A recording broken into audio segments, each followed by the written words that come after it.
ಇನ್ನು ನಿನ್ನೆ ಶ್ರೀರಾಮುಲು ಒಂದು ಆರೋಪವನ್ನ ಮಾಡಿದ್ರು. ವಿಜಯೇಂದ್ರ ಅವರು ರಾಧಾಮೋಹನ್ ದಾಸ್ ಇಷ್ಟೆಲ್ಲ ಮಾತನಾಡ್ತಾ ಇದ್ರು ಕೂಡ ನನ್ನ ಪರವಾಗಿ ಸಪೋರ್ಟ್ ಮಾಡಲಿಲ್ಲ ಅಂತ. ಇದಕ್ಕೆ ವಿಜಯೇಂದ್ರ ತಿರುಗೇಟನ್ನ ಕೊಟ್ಟಿದ್ದಾರೆ. ರಾಮುಲು ಆರೋಪ ಸುಳ್ಳು. ಶ್ರೀರಾಮುಲು ಬಗ್ಗೆ ನನಗೆ ಅಪಾರವಾದ ಗೌರವ ಇದೆ. ಅಪಾರ್ಥಕ್ಕೆ ಅವಕಾಶ ಮಾಡಿಕೊಡಬಾರ್ದು. ಎಲ್ಲರೂ ಕೂಡ ಒಗ್ಗಟ್ಟಾಗಿ ಹೋಗಬೇಕು ಅಂತ ಬಿಜೆಪಿಯ ರಾಜ್ಯಾಧ್ಯಕ್ಷ ವಿಜಯೇಂದ್ರ ಅವರು ರಾಮುಲು ಮಾಡಿದಂತಹ ಆರೋಪವನ್ನ ಸುಳ್ಳು ಅಂತ ಹೇಳಿದ್ದಾರೆ.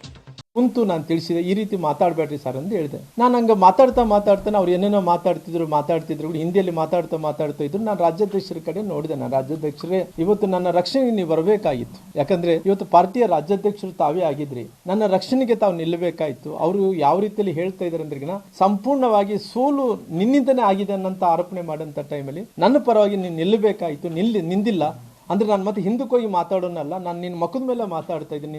ಹಿಂಗೆ ಅವ್ರು ಅಂದ್ರೆ ಕೂಡ ನಾನು ರಕ್ಷಣೆ ಮಾಡಿಲ್ಲ ಅನ್ನೋಂಥದ್ದು ಹೇಳಿದ ತಕ್ಷಣ ರಾಮುಲು ನಾನೇನು ಮಾಡಲಿ, ನಾನೇನು ಮಾಡೋಕ್ಕಾಗುತ್ತೆ ಅಂತ. ನೋಡಪ್ಪ, ನೀನೊಬ್ಬ ಅಧ್ಯಕ್ಷನಾಗಿ ನಿನ್ನ ರಕ್ಷಣೆಗೆ ಬಾ ಅಂತ ಕೇಳಿದ್ದೀನಿ ನಾನು. ಅಂದ್ರೆ ನೀನು ರಕ್ಷಣೆಗೆ ಬರಲ್ಲ, ನಾನು ಏನು ಮಾಡಲಿ ಅಂದ್ರೆ ನಾನು ಏನು ಮಾಡೋಕ್ಕಾಗಲ್ಲ. ಆಯ್ತಪ್ಪ, ಅವ್ರು ಹೇಳಿದ್ದೆ ಕರೆಕ್ಟ್ ಅಂದ್ಕೊಂಡು ಅವ್ರು ತಿಳ್ಕೊಂಡಿರ್ತಾರೆ. ಅವ್ರಿಗೆ ಲಾಸ್ಟ್ಗೆ ಏನಾಗಲಿ ಕನ್ವಿನ್ಸ್ ಮಾಡೋಂಥ ಪ್ರಯತ್ನ ಮಾಡ್ರಿ ಅಂತ ಹೇಳಿದ್ರೆ ಸದಾನಂದ ಗೌಡ್ರು ಎದ್ರು. ಸದಾನಂದ ಗೌಡ್ರು ಏನಂದ್ರೆ ಹೇಳಿದ್ರಂದ್ರೆ, ಸದಾನಂದ ಗೌಡ್ರು ಇವತ್ತು ನೀವು ರಾಧಾಮೋಹನ್ ಅಗ್ರವಾಲ್ ಅವರೇ ನೇರವಾಗಿ ರಾಮುಲು ಅವ್ರ ಮೇಲೆ ಆರೋಪಣೆ ಮಾಡಿದ್ರಿ. ಇವತ್ತು ಈ ಸಂಡೂರಿನ ಸೋಲಿನ ಬಗ್ಗೆ ನನಗೆ ಇವತ್ತು ಜವಾಬ್ದಾರಿಯನ್ನು ವಹಿಸಿದಾರ. ಆ ಜವಾಬ್ದಾರಿ ವಹಿಸಿದ ನಂತರ ಸಂಡೂರಿಗೆ ನಾನೇ ಹೋಗಿ ಬಂದಿದ್ದೀನಿ. ನಾನು ಹೋಗಿ ಬಂದ ನಂತರ ಎಲ್ಲ ವರದಿಗಳನ್ನು ನಾನು ಕಲೆಕ್ಟ್ ಮಾಡಿಕೊಂಡ ನಂತರ ಇನ್ನು ವರದಿನ ಪಾರ್ಟಿಗೆ ಒಪ್ಪಿಸಿಲ್ಲ. ನಾನು ಪಾರ್ಟಿಗೆ ನಾವು ಏನು ಒಪ್ಪಿಸ್ಬೇಕಾಯ್ತು ಒಪ್ಪಿಸಿಲ್ಲ. ಇನ್ನೊಂದು 2-3 ದಿನಗಳಲ್ಲಿ ಒಪ್ಪಿಸ್ತೀನಿ. ಅಷ್ಟು ಒಳಗಡೆನೆ ರಾಮುಲು ಅವರೇ ನೀವು ತಪ್ಪಿದಸ್ತರು, ನಿಮ್ಮಿಂದನೇ ಸೋಲಾಗಿದೆ ಅಂತೇಳಿ ಹೆಂಗ್ ಮಾತಾಡ್ತೀರಿ ಅಂತೇಳಿ ಅವರು ಸದಾನಂದ ಗೌಡ್ರು ಸಿಟ್ಟಾದಂಥ ಟೈಮಲ್ಲಿ ಇಲ್ಲ, ಅವ್ರು ಸ್ವಲ್ಪ ಹೊತ್ತಾದ್ಮೇಲೆ ಅವ್ರು ಹೇಳಿದ್ರು, ನನ್ನ ಮಾತುಗಳನ್ನು ನಾನು ವಾಪಸ್ ತಗೊಂತೀನಿ ಅನ್ನೋಂಥ ಮಾತು ರಾಧಾಮೋಹನ್ ಅಗ್ರವಾಲ್ ಹೇಳಿದ್ರು.